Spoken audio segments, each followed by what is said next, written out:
March 31, 2006, Fayetteville, North Carolina.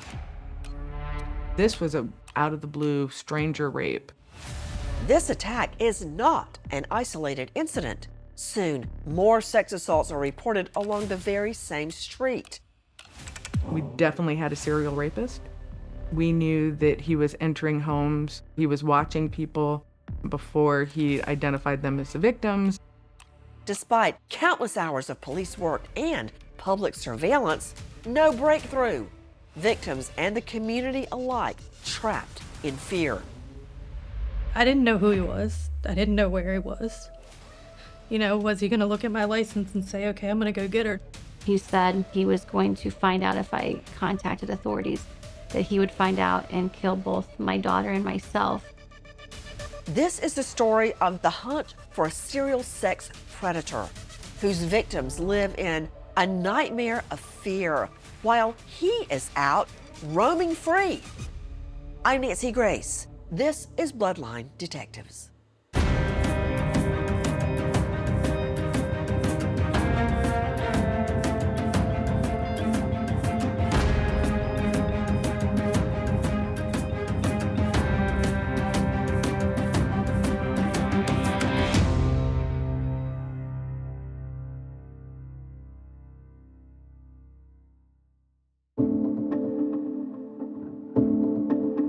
Fayetteville is a historic city located in the southeastern part of North Carolina. It's also home to thousands of servicemen and women stationed at Fort Liberty. It is the largest military base in the country by population. There's generally approximately 50,000 people stationed here in uniform. The military drives the economy here and a lot of the community. It's home of the 82nd Airborne. It's home to a lot of special operations soldiers. There's a saying, when the world dials 911, they pick up the phone at Fort Liberty.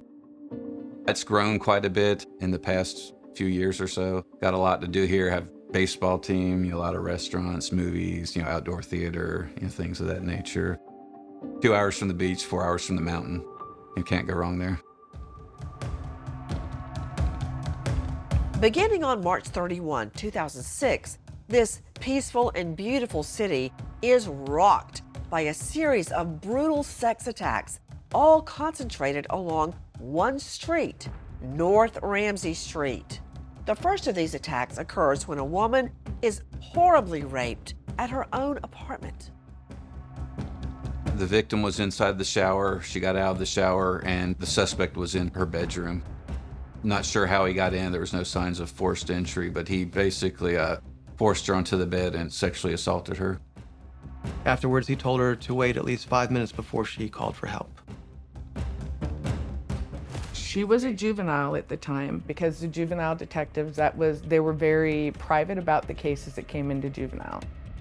Per protocol, they would call detectives out. A canvass would be done of the area, looking for any potential witnesses, looking for any video cameras or things of that nature, or any evidence either in the room or outside in the parking lot or outside of the apartment. When I learned about it later, it was actually closed because there was no DNA at the time. But then another attack, once again on Ramsey Street. She actually ran to the closest convenience store and had the clerk there call 911. One patrol officer would respond to the scene, and a patrol supervisor also, due to the magnitude of the call. And once they determined a crime did occur and that it actually happened in our jurisdiction, they would call detectives out. She was running like she did every morning. She left the house, she ran down Ramsey Street. As she was coming back, this person, she seen him run across the road, and he knocked her into the wood line on the side of the road. He told her he had a gun, he held her down, and he raped her. She actually told me that she seen 2 officers drive by, but she couldn't do anything. When he was done, he fled the area on foot, but after that, we didn't know if he got into a vehicle. Police throw more detectives and more forensic personnel into the investigation. They're doing a canvass of the area, looking for any potential witnesses, anything the victim may have dropped, anything the suspect may have touched. She was a triathlete, she was a runner, and he was able to come from across the street and catch her and knock her into the woods. So we said, okay, this has to be somebody that's fit and capable of catching. So they run a lot. That was kind of our mentality at the time. We knew that he was between 5'10" and 6'1", white Hispanic male, and he had a really funky odor. That was something described as maybe like a mechanic type of oil or grease, like maybe somebody who works on cars. And some people in the military, they have jobs where they work with vehicles and machinery and equipment that they might get, some oil on them and so on, that kind of a smell. She was brought to Cape Fear Valley Hospital, which is the main hospital here in Fayetteville, and the on-call SANE nurse would be called in to perform the sexual assault exam. Can last up to several hours long, has often been described as a continuation of the rape itself. It's that bad. They're scraping your fingernails and you're having to get naked in front of a stranger, and they're going into orifices, your mouth, and they're scraping and they're, taking pubic hairs, and it's a huge violation. But then there's those other questions. What were you doing prior? What did you eat? Things that you don't think are very important until the worst moment of your life happens, and then somebody's asking you, when's the last time you had sex? Who did you have sex with? How many times did you have sex? You've just been raped and you're asking some pretty detailed, hard questions, and all you can think about is, I want to be safe. I want to make sure that I don't have any diseases or injuries, So the victim's going through their own thing. And selfishly, because it is selfish, because as a detective, I need that evidence to help you solve your case, and I'm asking you to do it at your most vulnerable time. So it's one of the trainings that we do is you have to be extremely sensitive to the victim's needs.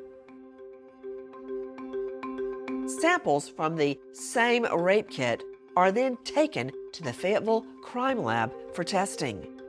DNA was located in the sexual assault kit and was loaded into the National DNA Database.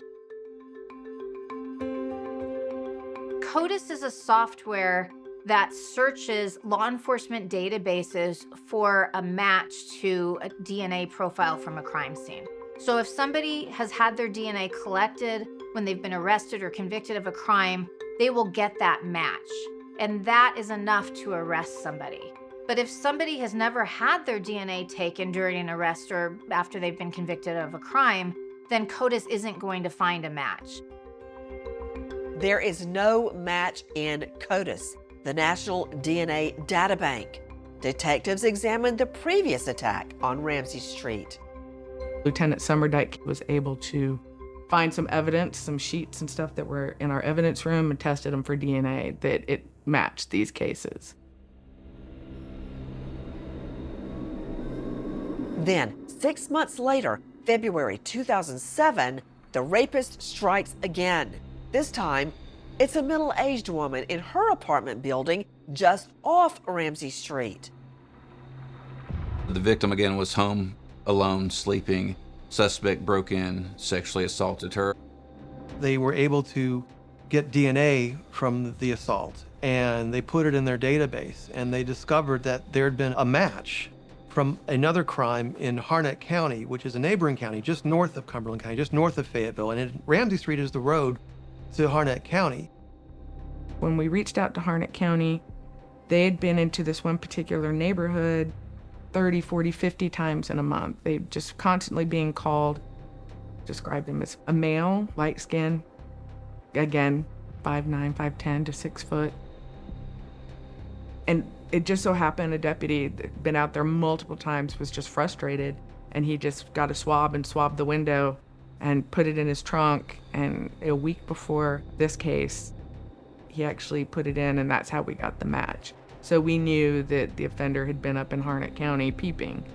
We knew the neighborhood that was occurring in was predominantly military. There was a lot of special forces guys. We knew that because they would do recon. They would go out in the wood because they wanted to catch this peeper.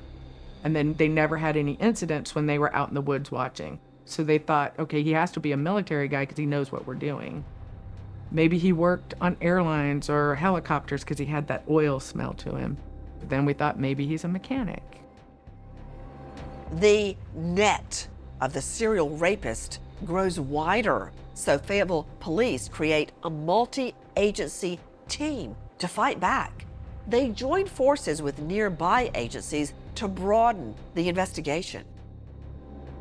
It was the third victim where we actually started a task force. We had the State Bureau of Investigation, FBI, local agencies, the county, Harnett County, Hope County, and we would meet about once a week. We had a huge task force. They had to link to Harnett County, so they are in Harnett County doing a canvass of the neighborhood there, recanvassing the neighborhoods here in Fayetteville where the rapes happened, responding to any call that happened in any of these neighborhoods in Fayetteville, reading all reports going back years. We definitely had a serial rapist. We knew that he was entering homes, he was watching people. When you don't know who the suspect is, especially, and you can't figure it out, you're looking at everyone. I used to carry around a pack of DNA swabs, and everywhere I went, I'd be like, oh, can I have a swab? I collected a lot of DNA. The next attack occurs less than a month later in an apartment off Ramsey Street. The victim was 15 years old. She was home alone. The victim was sleeping. Wakes up to the suspect on top of her. He rapes her. They did the canvas, collected evidence, got her little cartoon sheets from her bed, because she is a little girl. She also did a sexual assault kit. No evidence was retrieved from her sexual assault kit, but we did recover the suspect's DNA from her bed sheets, from her cartoon bed sheets. Next on Bloodline Detectives, the speed with which this serial rapist strikes victim after victim has police and the community reeling and demanding answers.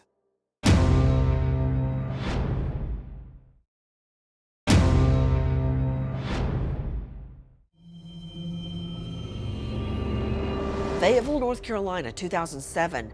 A serial sex attacker strikes so many victims so quickly, police give him a name: the Ramsey Street Rapist. We definitely had a serial rapist. We knew that he was peeping at this time. We knew we had a peeper. We knew that he was a white or Hispanic male, 5'9" to 6'1". The big indicator that we had was that funky smell. I think every one of the victims described him as smelling really bad. Then, September 18, 2007, another brutal attack. This time, the victim is a criminology student. She's one of 3 women in her apartment when the sex attack occurs. I had fallen asleep. My roommate and a friend that was visiting that night had gone into her room and was listening to music and stuff, and I had fallen asleep in the living room. I had a headache, so I had one of those squishy pillows, and I had put it over my eyes to help me kind of fall asleep. And next thing I knew, it was a hand around my throat and the pressure of his hand over the pillow on my face. I pretty much just froze at first. And next thing I know, he had said, if you scream or make any noise, the other 2 will get it. So instantly I went into protection mode. So in my mind, I was just trying to get him to stay away or not to have any harm come to them. I didn't have any shoes on or anything, and we lived on the ground floor. He told me, get up and we're gonna walk outside. And the whole time he was walking me out, the pillow was still over my face, so he was kind of like using my shoulders to guide where we were going. I never got a clear vision of his face. I did, at one point during the attack, kind of like try to barely open my eyes so he wouldn't realize my eyes were open, and I just saw that he was white. He had this mechanical oil, sickening sweet kind of smell to him that was kind of like mixed with body odor.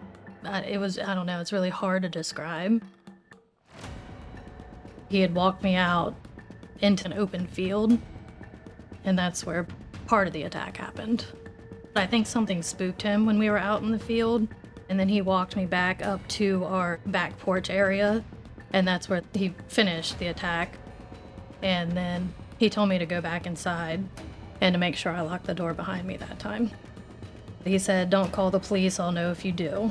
And I probably sat down for maybe 4 or 5 minutes, if that, before I got up and I went and woke my roommate and my friend up.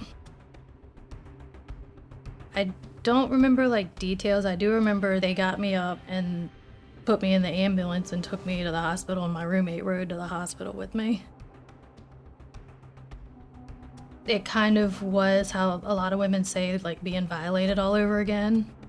But I just kept telling myself, in the long run, this is gonna help. This is gonna be one of those pieces of that puzzle they're gonna need. Now, 5 separate sex attacks linked to the Ramsey Street rapist, and still, investigators have not trapped him.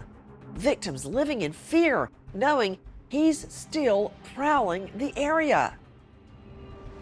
He had my ID. He had all of that. I didn't know who he was. I didn't know where he was.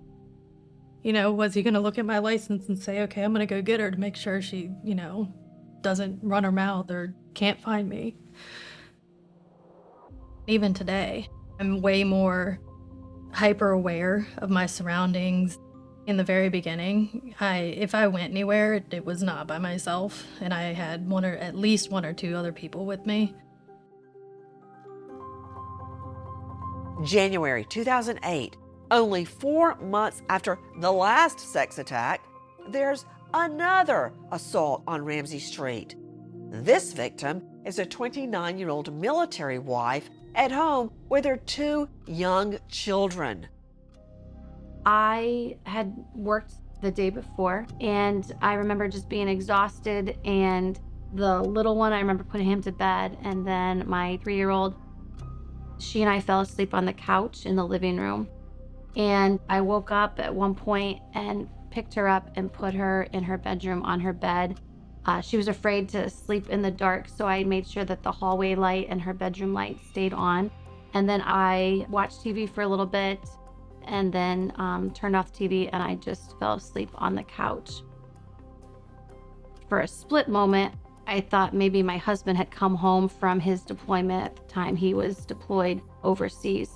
Very quickly, I realized that this was not my husband.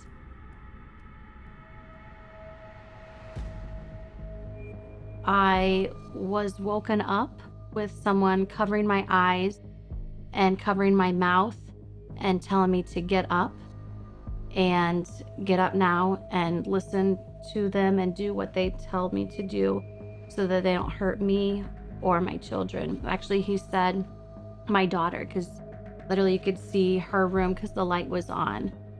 This particular person was not there to rob me, to take any of my personal belongings, but to victimize a woman with 2 small children. He asked me to lock the door to the bedroom, but I was defiant, and I was in a survival mode, like, what do I need to do? What can I do? And so I was thinking, we need fingerprints. I need fingerprints. So I did not lock the door. He ended up locking the door. He then asked for me to undress. Again, I was defiant and did not do that. He was going to have to do whatever it was that he wanted to do. I won't go into details, for the next, what seemed like eternity, but probably an hour or so of different things, but constantly threatening my daughter's life and my life, and reiterating that if I tell anyone what just occurred, that he would find out. He knows who I am. He knows where I live. He would find me. He would find my daughter, and he would kill both of us.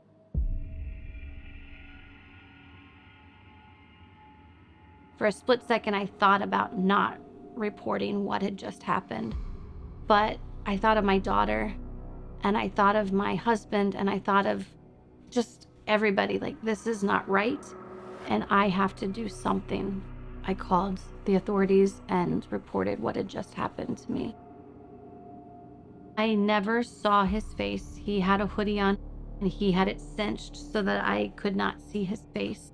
He smelled like grease, like diesel, like works on cars type of thing, a mechanical type thing. He smelled dirty. Patrol arrived on scene. They secure the scene.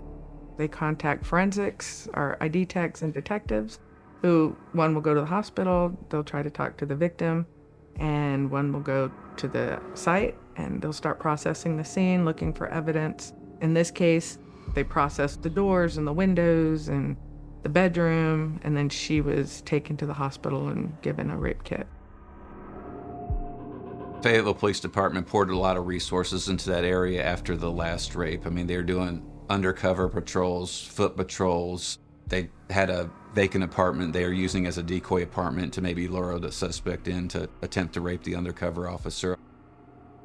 They're stopping everything that moved in that area after midnight and getting cheek swabs from folks to send to the crime lab to compare for DNA. Detectives decide to use local media and talk publicly about the brutal serial rapist, hoping it will generate leads. It finally came out in 2008 that there had been a series of rapes all attributed to the same person based on DNA. And that's when things ramped up, I think, even more with fear and concern in the community. Shortly after the news conference, I went to a local gym that was holding a free self-defense session for women, and it was just filled, and they were all scared that they might get assaulted. There have now been 6 sex assaults. The community is aware and on guard, but police find themselves no closer to catching a suspect. The case begins to go cold. After the cases did officially kind of go cold, Kelly Berg kept them warm each year by reaching out to the victims, by reviewing the case files. She was the only one doing anything with these cases for at least 5 years. After 7 long years, a new cold case team is formed. Can groundbreaking forensic science finally identify a serial sex predator? That's next on Bloodline Detectives.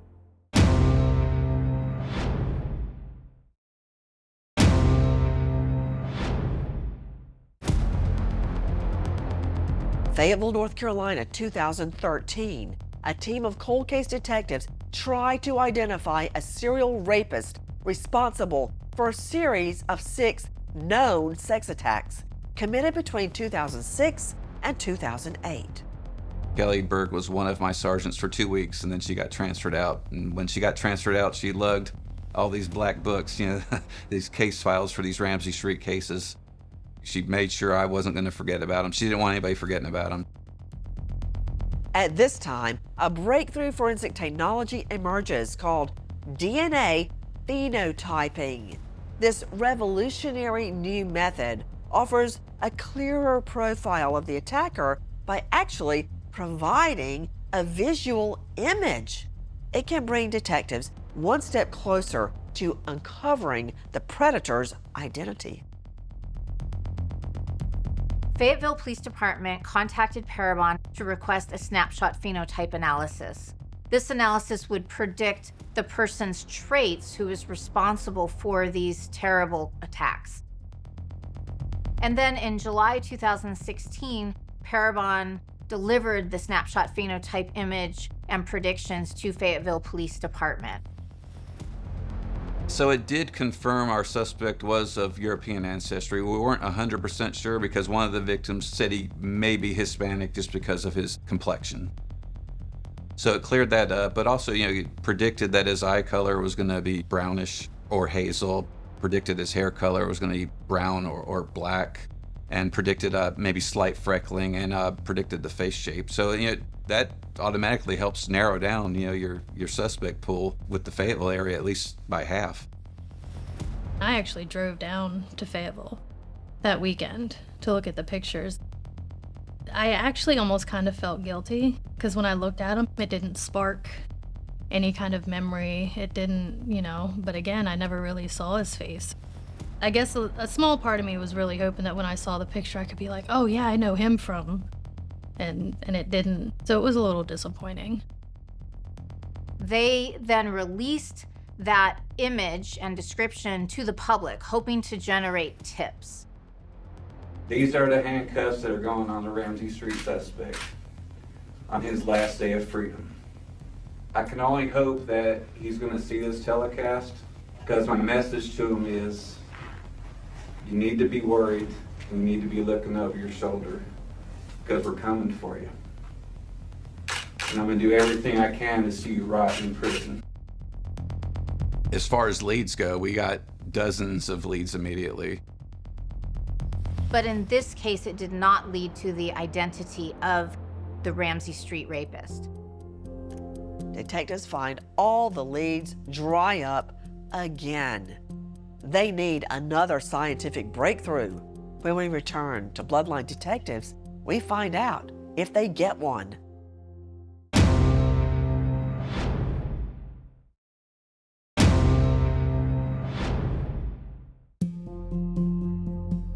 In 2018, Fayetteville, North Carolina, Bloodline Detectives attempt a new forensic science trying to catch a serial rapist on the loose since 2006.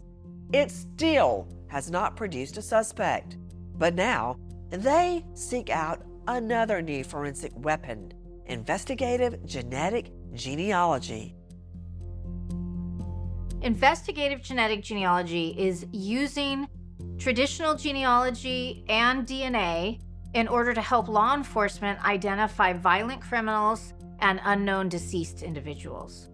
It's where they use basically family tree type DNA. So if you might contact a company called GEDmatch DNA and you submit your DNA to them, these companies will help you find your ancestors and your relatives. So the police will look at your DNA that they have from the rapes, and they will look at the DNA in this database, and they say, okay, this person over here did not commit the crime, but the DNA clearly is related.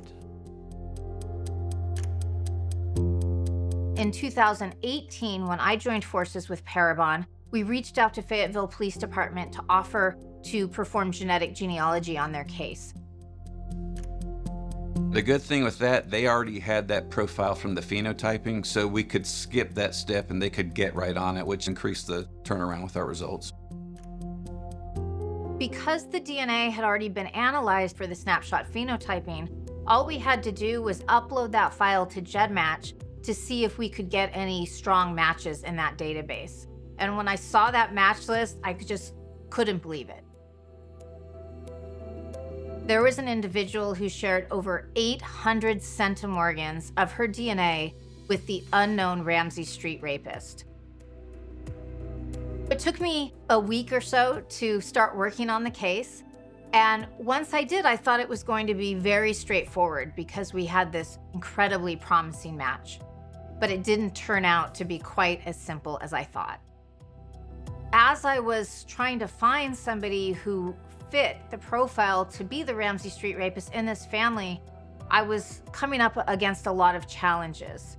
Nobody fit just perfectly, and notably, the only person that I identified who seemed like he could potentially be the Ramsey Street rapist had bright blue eyes. And we had very high confidence that he had brown or hazel eyes. And so that really gave me pause. I felt like something was wrong, something was missing, but I just couldn't figure out what it was. After beating my head against the wall for a while, I wrote up a report for Detective Summer and Dyke with my findings. And very quickly after I briefed him with that report, he followed up on the leads that I provided, and they were all dead ends, just as I feared. When I dug more deeply into this match's family tree, I discovered that her paternal half-sibling married her maternal uncle. And this was what I needed to find. So instead of looking at her great-nephews, I started looking at her half-great-nephews, who were also her first cousin once removed. So half-great-nephews originally wasn't an option because they would only share about 6% of their DNA, and the match shared 12. But if it's a double relationship, you add those amounts of DNA together. So first cousins once removed share about 6% of their DNA, and half-great-nephews share about 6% of their DNA.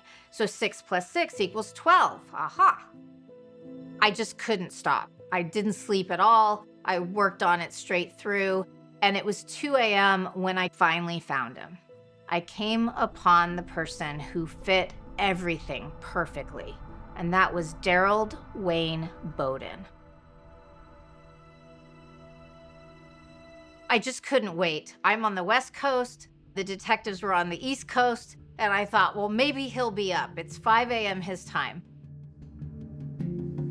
I'm an early riser. I got up at about 5 a.m. I saw I had an email from Cece. I was doing some research for Cece on our end for records she could not access, so I was going to the vital records section in Raleigh, which is the state capital here in North Carolina. When I had an email from Cece, said, do not go. It's like, stop the presses, do not go to Raleigh, call me immediately. And so I just replied and said, hey, okay, I'll be in the office at 8 o'clock this morning. I'll just call you when I get in. And then she replied back immediately on the email, hey, no, just call me now. I thought Detective Summerdike was going to jump out of his skin. He was whooping and hollering and probably waking his entire house up. It was a very exciting morning for both of us. When I told Detective Summerdike his name, he did not recognize it, but he very quickly dug in and started researching and learning everything he could about him. And he was living the life. He had his own business. He had a pretty decent girlfriend from all accounts, had 5 kids. So yeah, I think he thought he was cruising, and as long as he didn't get his DNA collected anywhere, I think he thought he was gonna be good. 43-year-old Daryl Wayne Bowden, no stranger to the law. The best way to describe this guy is a career petty criminal, and he barely stayed under that DNA radar his entire criminal career, going back to the early 90s. I mean, he served time in prison for breaking in cars, but they weren't collecting DNA for felony arrests back then. I mean, he had a lot of theft arrests, a lot of domestic violence arrests, and unfortunately in North Carolina, we don't collect DNA for domestic violence arrests. So as we're doing research on Bowden, a lot of things matched up, the height, the weight. He was from Linden, and people in Linden typically do have a country accent, which is what the victims described. We found out Bowden now, so this is in 2018, he actually owned his own heating and air conditioning business, so we're trying to figure out a way to collect his DNA. Detectives must now prove Daryl Bowden is the perpetrator, so they've got to get a sample of his DNA. Will they get it? That's next on Bloodline Detectives.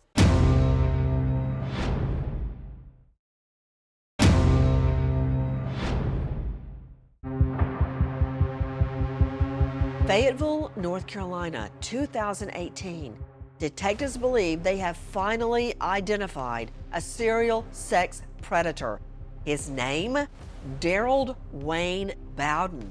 But now they must prove Bowden's DNA matches DNA from the attacker found at the crime scene.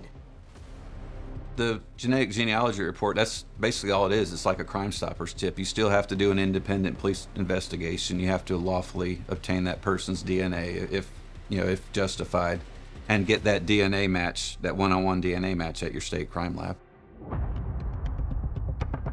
Daryl Bowden owns a company that sells and installs HVAC units. Investigators decide to use this to their advantage. We were able to actually get our hands on a couple of vacant decoy houses, and we had an undercover guy call Bowden out to come get an estimate because one of the houses had no AC unit at all. It had been stolen. And while Bowden's inside, we have an undercover guy outside that swabs the handle to the truck that Bowden came up in. And then when Bowden left, every place he touched, we swabbed for DNA, including the undercover guy's hand, who he shook. This was like in June, and it's 95 degrees and humid in Fayetteville, and there's no heat nor air in this house. So we have, a bucket of water with cups. We have little bottles of water that we're offering Bowden, trying to get him to drink something that we can get his DNA from that. He declined that. So I think we wound up getting about 8 or 9 different DNA swabs, hoping to get a touch DNA sample that we sent off to the state crime lab. The heat on that day, however, does not favor the undercover agents. Every sample we sent, there was not a viable sample that could be entered into the National DNA Database. I consult with our police attorneys at the time and with the senior Superior Court judge in Cumberland County, Jim Ammons. and I prepare a search warrant to get Daryl Bowden's DNA. We called Bowden out to a second house to serve the search warrant on him. We had the same undercover guy call Bowden back out to a second vacant house. Our undercover guy was presenting himself as a house flipper, and just that, calling Bowden out to come get an estimate. Police quickly swoop in. They reveal their identities to Bowden and obtain a DNA swab before releasing him. The cat's kind of out of the bag then when we served the search warrant on him, so we were keeping tabs on him. I got a call from the forensic biology manager himself, and I know he was kind of excited about it too, Jody West, and he put me on speakerphone with his staff that worked on the case, and they let me know. My office is kind of in the back corner, but I always leave my door open. But I had to turn my chair around facing away from the door. I did have a little moment to myself there where I may have teared up a tad bit. Yeah. Detectives have an arrest warrant, and now it's time to apprehend Daryl Wayne Bowden. Prior to going to Bowden's house, I just said to one of the marshals, hey, I said, I don't care when, but at some point I want my handcuffs to be on him at some point in this process. We were up at O'Dark 100 the next morning, staging up with the U.S. Marshals and surrounded the house. They had to breach the door because he wouldn't answer the door. After they breached the door, me and my detective are standing on the front porch as the marshals are in there handcuffing him. I hear one of our guys say, hey, get John's handcuffs. We gotta get John's handcuffs. It was actually William Britton. He remembered me and came out and got my handcuffs, and they arrested Bowden using my handcuffs.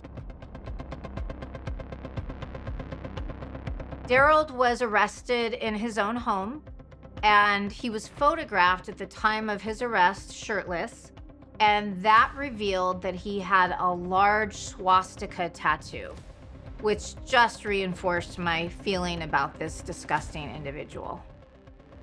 That picture pretty much sums up who Daryl Bowden is.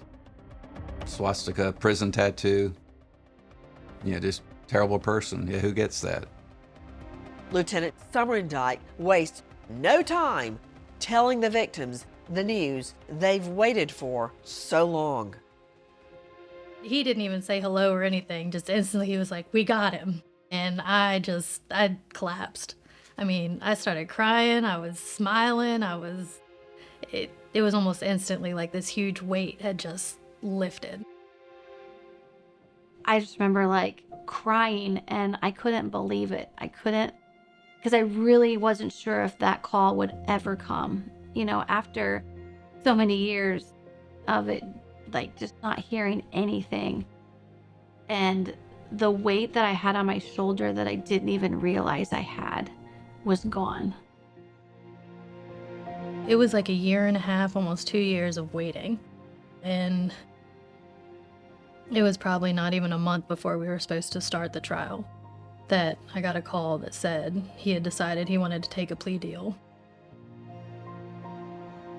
He had been charged with 47 total crimes, and he pleaded guilty to just a small handful of those. And as a result, he's going to be serving 27 years in prison. Is that sufficient? Some people would say no. The question is, how long will he live? Will he live to get released? He was arrested in his late 40s, so I guess there's a possibility he might survive, but we'll just have to see. This moment marks the beginning of a new journey for the survivors. He knows he's guilty, and he is not having a great freedom time in America walking around. He is in prison. He is in a jumpsuit, and I'm okay with that because he can't hurt anybody else. I think to a certain extent, even today, I still kind of do the looking over my shoulder, or I'm way more hyper aware of my surroundings. But it definitely, in the very beginning, if I went anywhere, it was not by myself, and I had at least one or two other people with me.